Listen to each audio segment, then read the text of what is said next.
గురించి కవిత మాట్లాడడం హాస్యాస్పదంగా ఉందని మహిళా ఫైనాన్స్ కార్పొరేషన్ చైర్పర్సన్ శోభారాణి అన్నారు.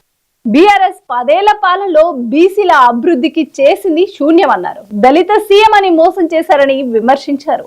బీసీల గురించి మాట్లాడడానికి బీఆర్ఎస్ లో బీసీలు లేరా అని ప్రశ్నించారు. ఈరోజు బీసీ నినాదం మీద కవిత చేస్తున్నటువంటి ధర్నా, ఏదైతే ఇందిరా పార్క్ దగ్గర వాళ్ళ ధర్నా కార్యక్రమం తలబెట్టారో నిజంగా చాలా హాస్యాస్పదం. ఎందుకనంటే అసలు కవితకి ఏం హక్కు ఉంది బీసీల గురించి మాట్లాడతాను? 10 సంవత్సరాలు మీరు అధికారంలో ఉండి బీసీలకే మనం న్యాయం చేసిరా మీరు ఆలోచన చేయండి. మేము ఇప్పటికి కూడా అడుగుతా ఉన్నాం, నిజంగా కవితమ్మ గారు నీకు చిత్తశుద్ధి ఉంటే, బీసీల మీద ప్రేమ ఉంటే ఫస్ట్ మీ పార్టీ అధ్యక్షుడిగా బీసీని నియమించండి. మా పార్టీ అధికారంలోకి వస్తే ఒక బీసీని ముఖ్యమంత్రిని చేస్తామని ప్రకటించండి. ఆ 2 చేసిన తర్వాత నువ్వు ధర్నా చేయి. ఎందుకంటే 10 సంవత్సరాల కాలంలో మీరు దళిత ముఖ్యమంత్రి అని చెప్పేసి దళితులకు మోసం చేశారు, అన్ని వర్గాలను మోసం చేశారు, బీసీలను మోసం చేశారు. ఇవాళ మళ్లీ కొత్త నినాదం పట్టుకొని నువ్వు ధర్నా చేస్తా ఉన్నావు. ఇది కరెక్ట్ కాదు. ఎవ్వరు కూడా మిమ్మల్ని నమ్మరు ఈ రాష్ట్రంలో.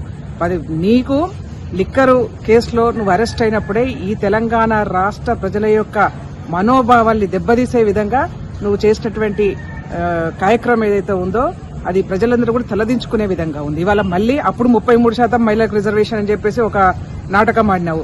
ఇవాళ మళ్లీ కొత్తగా బీసీలు అని చెప్పేసి నాటకం ఆడుతున్నావు. అంటే తెలంగాణ రాష్ట్రంలో బీసీల గురించి, మీ పార్టీలో బీసీల గురించి మాట్లాడుకోవడానికి ఒక బీసీ నాయకుడు లేడా? ఎందుకు అంటే వాళ్ళ హక్కులు కూడా మీరే హరిస్తారా? బీసీల గురించి మాట్లాడేతనికి కూడా నోరు మూయించేసి ఇవాళ మీరే ఆ నినాదాన్ని పట్టుకొని చేస్తా ఉన్నారు. కాంగ్రెస్ పార్టీకి పూర్తిగా చిత్తశుద్ధి ఉంది. కాంగ్రెస్ పార్టీ ఒక రాష్ట్రానికి బీసీని అధ్యక్షునిగా చేసింది మహేష్ కుమార్ గౌడ్ను. ఇవాళ మా పార్టీలో బీసీలకు ఒక పెద్దపీట వేస్తా ఉన్నాం. అంతేగాని మీలాగా కాదు. అనవసరమైనటువంటి నాటకాలు బంద్ చేసి మీరు ప్రజలకు చేసినటువంటి 10 సంవత్సరాల కాలంలో మేము బీసీలకు ఏమి చేయలేకపోయినామని చెప్పేసి క్షమాపణ కోరమని చెప్పేసి కోరుతా ఉన్నా. నువ్వు ఇలా చేస్తున్నావు ధర్నా, ఆ ధర్నా చౌక్ను కూడా బంద్ చేసినటువంటి ఘన చరిత్ర మీదే. ఆ ధర్నా చౌక్ను ప్రజాస్వామిక హక్కుల్ని పూర్తిగా కాలరాసినటువంటి పార్టీ మీది. ఇవాళ నువ్వు కూర్చుంటున్నావే ధర్నా చౌక్, ఎవరు ఓపెన్ చేశారు? అది కాంగ్రెస్ పార్టీ. వాళ్ళ ప్రజాస్వామిక హక్కుల్ని ప్రజాస్వామ్యబద్ధంగా ఎవరైనా అక్కడ ధర్నాలు చేసుకోదలుచుకుంటే చేసుకోవచ్చు అని చెప్పేసి మొట్టమొదటిసారిగా అధికారంలోకి రాగానే ఫస్ట్ అక్కడ ధర్నా చౌక్ ను ఓపెన్ చేశాము, ఫ్రీగా వదిలేశాం. వాళ్ళ దాన్ని కూడా బంద్ చేసినటువంటి ఘన చరిత్ర మీది కదా.